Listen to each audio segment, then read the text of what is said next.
नमस्कार. एक खूप मोठी आणि चांगली बातमी आहे, विशेषतः अशा लोकांसाठी ज्यांना खूळ कायद्यानुसार जमीन मिळालेली आहे. आता ही जमीन विकणं खूप सोपं झालं आहे. कारण जिल्हाधिकारी कार्यालयातील जी एक किचकट आणि वेळखाऊ प्रक्रिया होती, ती आता एका सरकारी बदलामुळे बंद झाली आहे. तर आज आपण याच फायदेशीर सुधारणेबद्दल सगळी माहिती सविस्तरपणे जाणून घेणार आहोत. सर्वात आधी तलाठी मित्र या आपल्या चॅनलवर सर्वांचं खूप खूप स्वागत. हे चॅनल खास तलाठी, ग्राममहसूल अधिकारी आणि अर्थातच आपल्या शेतकरी बांधवांसाठी आहे. इथे आपल्याला महसूल विभागाचे नवनवीन शासन निर्णय, ऑनलाईन ऑफलाईन कामकाजातलं मार्गदर्शन आणि त्याचबरोबर ई-पीक नोंदणी, पीएम किसान योजना यांसारख्या शेतीशी संबंधित योजनांची अचूक माहिती अगदी सोप्या भाषेत मिळते. आमचा उद्देश अगदी स्पष्ट आणि साधा आहे. शासकीय अधिकाऱ्यांना त्यांच्या कामात मदत करायची आणि शेतकऱ्यांपर्यंत योग्य आणि अचूक माहिती पोहोचवायची. तर मग अशाच महत्त्वाच्या माहितीसाठी आपल्या चॅनलला नक्की सबस्क्राईब करा. चला, आता जराही वेळ न घालवता आजच्या मुख्य विषयाकडे वळूया. बरं, मग हा सगळा बदल आला कुठून? तर याचा आधार आहे 7 मे 2014 रोजी आलेले एक शासन परिपत्रक. या परिपत्रकानं 7 फेब्रुवारी 2014 पासून लागू झालेल्या एका मोठ्या सुधारणेची अंमलबजावणी कशी करायची याबद्दल अगदी स्पष्ट सूचना दिलेल्या आहेत. आता हे लक्षात घ्या की हा काही छोटा मोठा बदल नाहीये. याचा परिणाम महाराष्ट्रातल्या 3 प्रमुख कुळ कायद्यांवर होतो. यात मुंबई कुळ वहिवाट कायदा, हैदराबाद कुळ वहिवाट कायदा आणि विदर्भासाठी असलेला कायदा या तिन्ही कायद्यांचा समावेश आहे. याचा सरळ सरळ अर्थ असा की या बदलाचा फायदा संपूर्ण महाराष्ट्रातील कुळांना मिळालेल्या जमिनींना होणार आहे. चला, आता सगळ्यात महत्त्वाच्या मुद्द्यावर येऊया की नेमका बदल झाला तरी काय. आधी काय होतं आणि आता काय बदललंय हे समजून घेणं खूप गरजेचं आहे. खरं सांगायचं तर जुना नियम एका मोठ्या अडथळ्यासारखा होता. तर ही नवीन सुधारणा त्यावरचा एक सरळ आणि सोपा उपाय आहे. विचार करा, आधी काय परिस्थिती होती? कुळ कायद्यानं मिळालेली जमीन विकायची असेल किंवा अगदी दान जरी करायची असेल तरी त्यासाठी जिल्हाधिकाऱ्यांची पूर्व परवानगी घेणं बंधनकारक होतं. आणि ही प्रक्रिया म्हणजे एक मोठं दिव्यच होतं. खूप सारे कागदपत्र गोळा करा, अर्ज करा आणि मग परवानगीसाठी वाट बघत बसा. यात प्रचंड वेळ आणि कष्ट जायचे. पण आता ती सगळी डोकेदुखी संपली आहे. या नवीन सुधारणेमुळे हा जो परवानगीचा मोठा अडथळा होता तो पूर्णपणे दूर झालाय. हो, खरंय. आता फक्त काही विशिष्ट अटी पूर्ण केल्या की जिल्हाधिकाऱ्यांच्या परवानगीची अजिबात गरज नाही. यामुळे शेतकऱ्यांचा वेळ आणि पैसा दोन्ही वाचणार आहे. पण थांबा, ही परवानगीची सवलत मिळवण्यासाठी काही नियम आहेत. शासनाने 4 मुख्य अटी ठेवल्या आहेत. आणि हो, या 4ही अटींची पूर्तता करणं बंधनकारक आहे. चला तर मग एक एक करून बघूया काय आहेत या अटी. सगळ्यात पहिली आणि सर्वात महत्त्वाची अट ती आहे वेळेची. म्हणजे ज्या तारखेला जमीन अधिकृतरित्या नावावर झाली, म्हणजेच कलम 32 म नुसार प्रमाणपत्र मिळालं, त्या तारखेपासून पुढे किमान 10 वर्ष पूर्ण व्हायला हवीत. हे 10 वर्षांचं गणित खूप महत्त्वाचं आहे. यापेक्षा कमी कालावधी असेल तर हा नवीन नियम लागू होणार नाही. अगदी स्पष्ट आहे. आता दुसरी अट आहे नजराणा भरण्याची. आता नजराणा म्हणजे काय? घाबरू नका, हा काही मोठा कर नाहीये. सोप्या भाषेत सांगायचं तर हे शासनाला द्यायचं एक प्रकारचं शुल्क किंवा प्रीमियम आहे. आणि जमीन विकण्यापूर्वी ही रक्कम शासनाकडे जमा करणं बंधनकारक आहे. आणि हा आकडा तो तर अगदी लक्षातच ठेवा. किती? बरोबर 40 पट.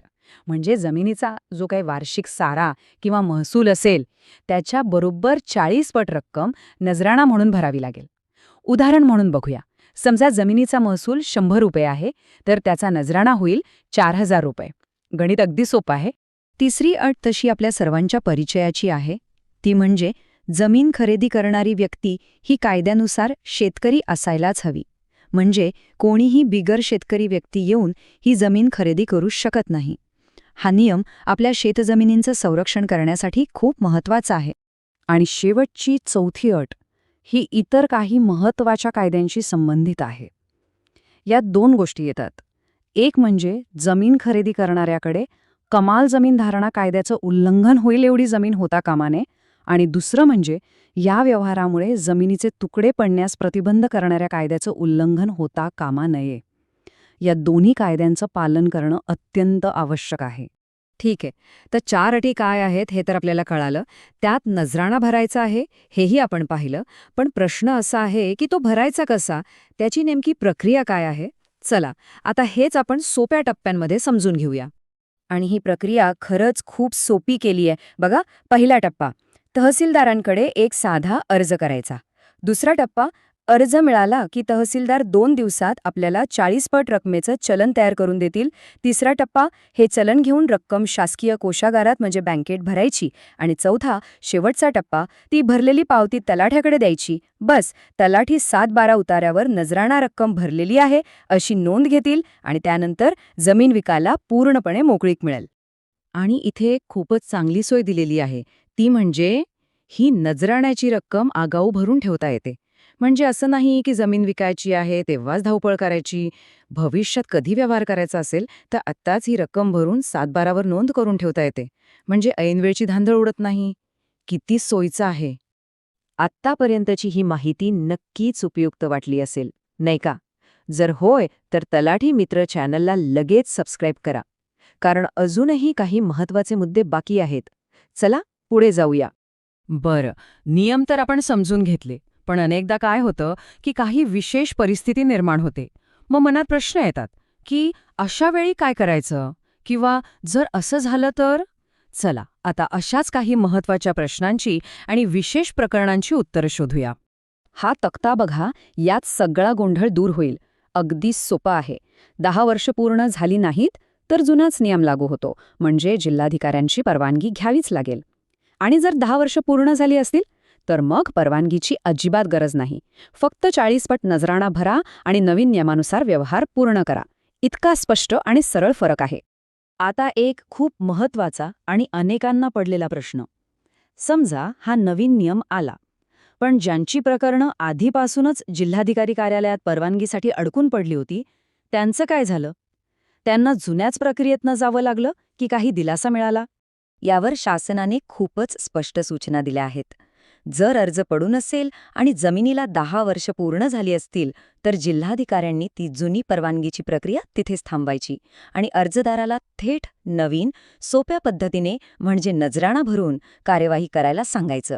यातून शासनाचा हेतू स्पष्ट दिसतो की लोकांना जुन्या किचकट प्रक्रियेत अडकून न ठेवता नव्या सोप्या नियमाचा फायदा लगेच मिळावा.